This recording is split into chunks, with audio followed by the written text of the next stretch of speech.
తెలుగుదేశం పార్టీకి దీటుగా అభ్యర్థుల్ని ఎంపిక చేసే పనిలో వైకాపా నిమగ్నమైంది. సమర్థులకే టికెట్లు కేటాయించేలా ఆ పార్టీ వ్యూహరచన చేస్తోంది. జిల్లాల వారీగా అభ్యర్థుల ఎంపిక ప్రక్రియను ఇప్పటికే ఓ కొలిక్కి తెచ్చింది. ముఖ్యమంత్రి సొంత జిల్లా చిత్తూరులో 2 మినహా అన్ని స్థానాల్లో సిట్టింగ్ ఎమ్మెల్యేలు, సమన్వయకర్తలకే తిరిగి అవకాశాలు కల్పించాలని పార్టీ నిర్ణయించింది. అధికార పార్టీకి దీటుగా అభ్యర్థులను నిలిపేలా వైకాపా అధినేత జగన్ వ్యూహాలు రచిస్తున్నారు. ముఖ్యమంత్రి సొంత జిల్లా చిత్తూరు నుంచే ఈ ప్రక్రియ మొదలుపెట్టారు. జిల్లాలో 14 అసెంబ్లీ, 2 ఎంపీ స్థానాలు ఉన్నాయి. 2014లో 8 స్థానాలను వైకాపా కైవసం చేసుకోగా 6 స్థానాలకే అధికార పార్టీ పరిమితమైంది. ఎన్నికల తర్వాత పలమనేరు నుంచి వైకాపా తరపున గెలిచిన అమర్నాథ్ రెడ్డి తెలుగుదేశం తీర్థం పుచ్చుకున్నారు. ప్రస్తుతం జిల్లాలో వైకాపాకు 7 ఎమ్మెల్యేలు ఉన్నారు.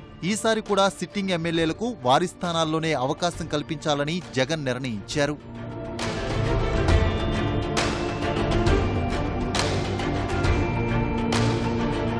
అధినేత నుంచి టికెట్ హామీ పొందిన సిట్టింగ్ ఎమ్మెల్యేలు గెలుపే లక్ష్యంగా బరిలోకి దిగేందుకు సిద్ధమవుతున్నారు. ఇప్పటికే కొందరు ఎన్నికల ప్రచారం మొదలుపెట్టారు. మదనపల్లి నుంచి ఎమ్మెల్యే దేశాయి తిప్పారెడ్డి, పీలేరు నుంచి చింతల రామచంద్రారెడ్డి, పొంగనూరు నుంచి పెద్దిరెడ్డి రామచంద్రారెడ్డి, చంద్రగిరి నుంచి చెవిరెడ్డి భాస్కర్ రెడ్డి, పూతలపట్టులో కె సునీల్ కుమార్ ప్రచారానికి సిద్ధమవుతున్నారు. నగరి ఎమ్మెల్యే రోజా, జీడీ నెల్లూరు ఎమ్మెల్యే నారాయణస్వామి వారి స్థానాల్లోనే బరిలోకి దిగనున్నట్లు సమాచారం. ముఖ్యమంత్రి చంద్రబాబు పోటీ చేసే కుప్పం నియోజకవర్గంలో గత ఎన్నికల్లో పోటీ చేసి ఓడిపోయిన చంద్రమౌళినే తిరిగి బరిలో నిలపాలని వైకాపా నిర్ణయించినట్లు తెలుస్తోంది. తిరుపతి నుంచి గతంలో పోటీ చేసి ఓడిపోయిన భూమన కరుణాకర్ రెడ్డి తిరిగి రెండోసారి బరిలో నిలుస్తారని ప్రచారం ఊపందుకుంది. కానీ ఆయన కుమారుడు భూమన అవినాష్ రెడ్డి నియోజకవర్గంలో క్రియాశీలకంగా వ్యవహరిస్తున్నారు. భూమన స్థానంలో ఆయన కుమారుడు అవినాష్ కు టికెట్ కేటాయించే అవకాశం ఉందని తెలుస్తోంది. శ్రీకాళహస్తి నుంచి గతంలో బరిలో నిలిచిన బియ్యపు మధుసూదన్ రెడ్డికే మళ్లీ టికెట్ కేటాయిస్తారని సమాచారం.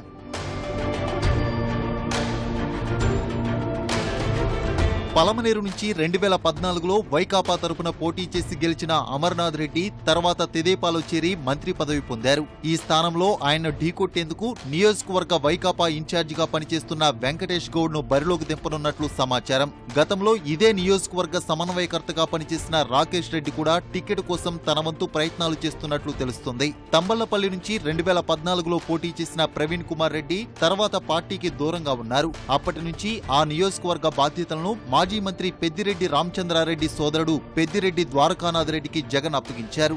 ఆయన్నే ఈసారి తంబళ్లపల్లి నుంచి పోటీ చేయించే అవకాశం ఉన్నట్లు తెలుస్తోంది. సత్యవేడు నుంచి గతంలో పోటీ చేసి ఓడిన ఆదిమూలంను తిరిగి ఈసారి అభ్యర్థిగా నిలబెట్టనున్నారు. చిత్తూరు నియోజకవర్గం నుంచి గతంలో పోటీ చేసి ఓడిన జంగాలపల్లి శ్రీనివాస్కే టికెట్ కేటాయించాలని అధిష్టానం నిర్ణయించింది. సిట్టింగ్ ఎమ్మెల్యేల స్థానాల్లో ఎలాంటి మార్పు ఉండదని, సమన్వయకర్తలు ఉన్న స్థానాల్లో ఇతర పార్టీల నుంచి ఎవరైనా కీలక నేతలు వస్తే తప్ప అభ్యర్థుల మార్పు ఉండకపోవచ్చని పార్టీ వర్గాలు వెల్లడించాయి.